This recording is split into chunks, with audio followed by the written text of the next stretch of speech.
Yes guys, welcome back to another video. Welcome to the George Benson Football Channel. I would like to say that I've recovered from the anger, my desire to make a video and not say the F word and succeeding, but it was bloody hard, I'll tell you that much. Frustration, anger, general disappointment really from Chelsea 3, Southampton 3. I'm over it now, and the reason for that is we've got a massive match tomorrow in the Champions League at home to Sevilla for match week number 1 in Europe's elite competition. So there's not too much time to rest on the laurels of a poor result. We've got to go back in and try and get off to a good start in the Champions League. But before this game, obviously my match preview will be out tomorrow morning, the same as every match day. I thought today I would try and give my views. I'm going to read what some of you guys' feedback has been as well, as a result of what the real problem is and how Chelsea or Lampard or whoever it is you want to blame are going to fix these issues right now at the club. It's clearly a problem when you go to West Brom and you go 3-0 down,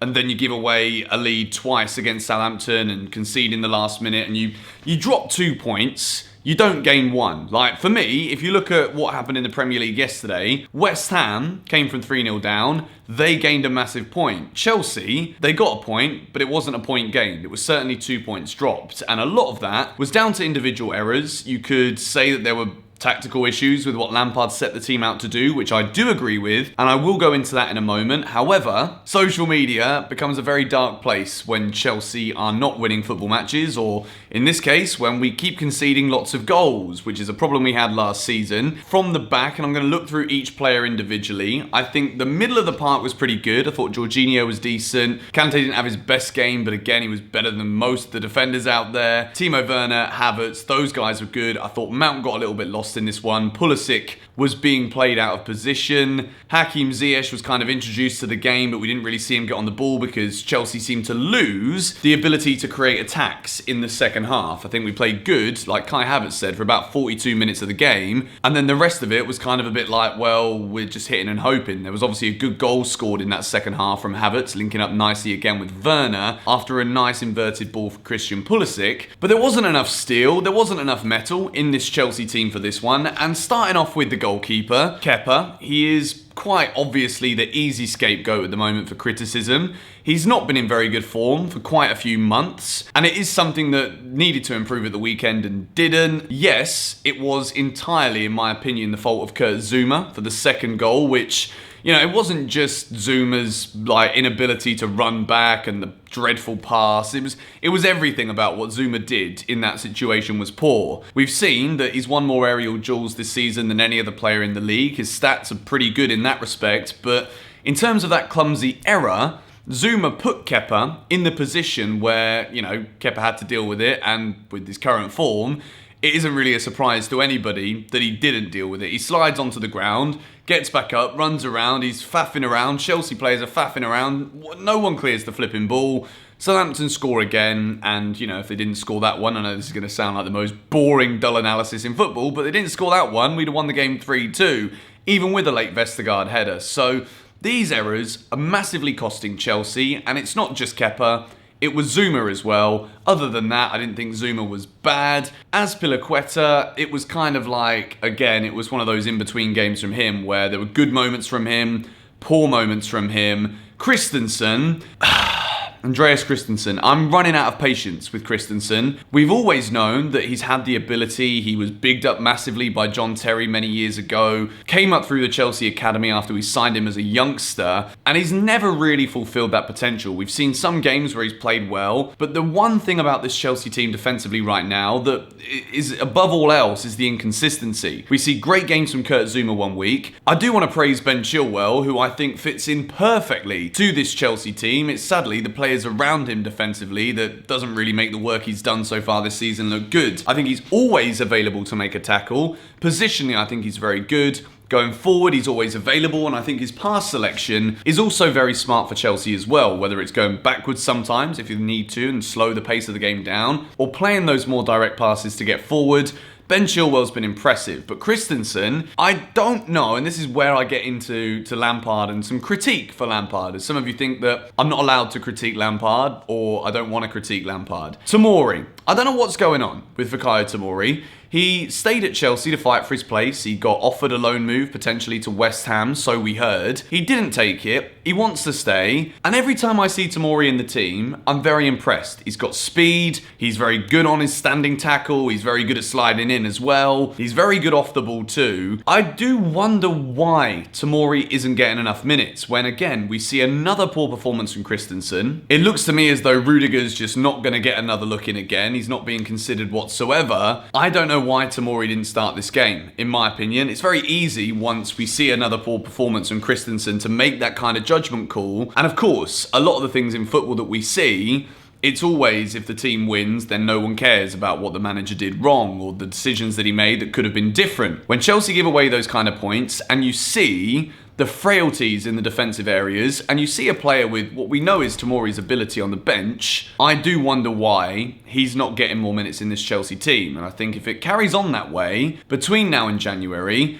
we could lose Fikayo Tomori, and if that's at the sake of keep playing Christensen when his performances clearly don't warrant a place in the team, then it would be a real shame. As for the other things that Lampard got wrong in this one, Mason Mount on the left when Christian Pulisic is without question the best left winger at the club. That one baffled me, to be honest. You guys always say that I give Mount too much praise and frightened to criticise him, which is absolutely rubbish. I always say if Mount doesn't have his best game, I might not always give him a red box. I always mention if it hasn't been his best game. I feel like many times last season when Mount wasn't having a good game, he gets lost. He doesn't get hold of the ball enough. And even though he does still press and tries to win it back, he still does need to do a lot more in this Chelsea team, considering the quality that we now have in the positions that he's playing in the squad. So Mount playing on the left, with Christian Pulisic on the right, again, for me it's a no-brainer. Pulisic has to begin every single game that he's fit on the left wing in this Chelsea team. I think he's one of the best players we saw. There were moments of brilliance from him. He had that nice little incisive pass to Werner, which put the cross back in for Kai Havertz to make it 3. But Pulisic has to start on the left. And I think if it is this kind of game, Callum Hudson-Odoi playing in his favoured right wing position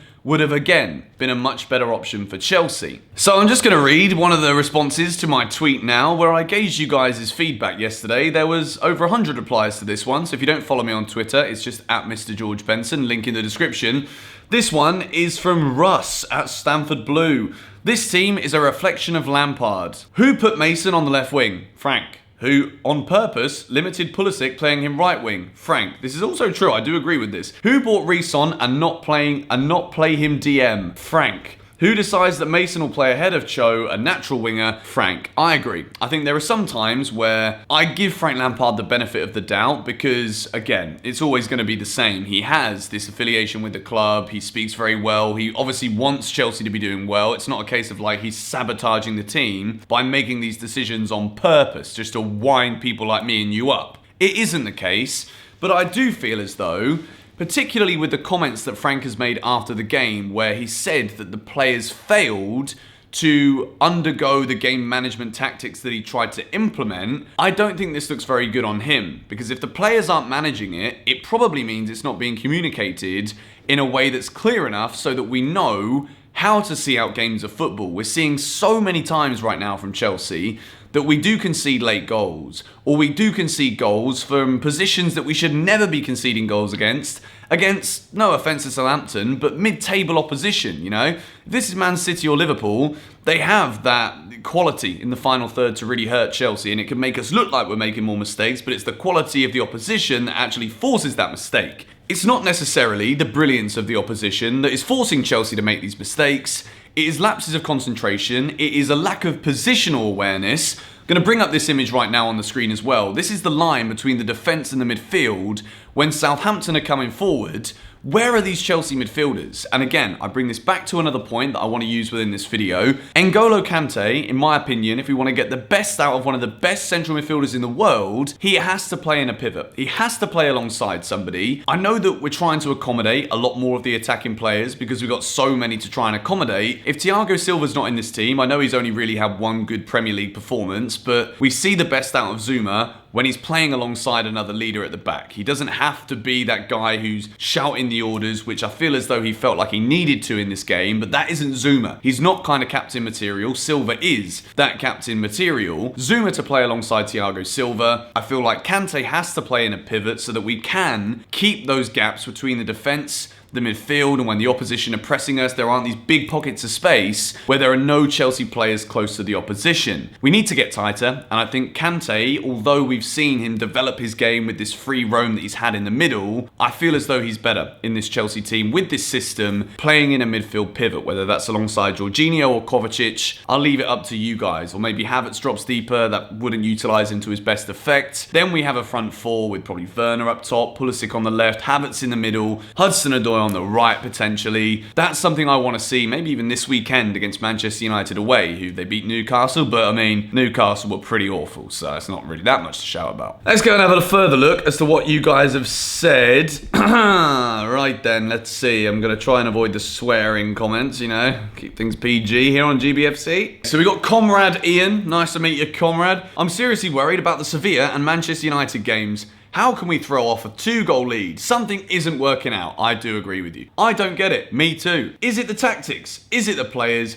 Or is the team spirit that is not there? Yeah, there were some individual mistakes. Okay, I feel like he had a lot more to say here, but with the character limit on Twitter, he was, you know, subjected just to these moments here. And I do agree in the sense that individual mistakes are currently the #1 thing. If we were to really rank what's going wrong right now with Chelsea, cutting out individual errors would see us win so many more points, and this video probably wouldn't even exist. If Chelsea would have beaten West Brom, beaten Southampton, we're in the top 4, and this conversation that we're having between ourselves and in the comments right now would never need to happen. However, that isn't the case. Individual mistakes are currently holding us back. I also think it is a lack of in-game management from Lampard. I feel as though he needs to be much better at dealing with situations in matches where Chelsea do need to maybe knuckle down a little bit more. We maybe need to be less expansive.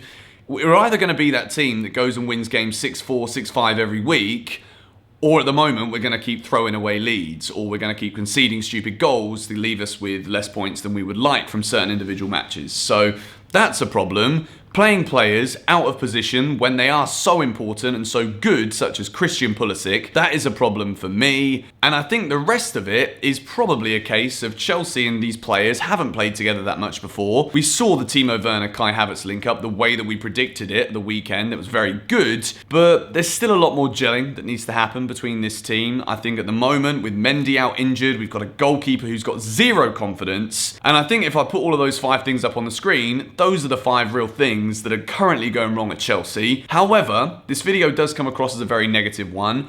I'm still incredibly optimistic for this season. I really do feel like we can still definitely get top 4 at least. The Premier League is wide open. Aston Villa are looking good.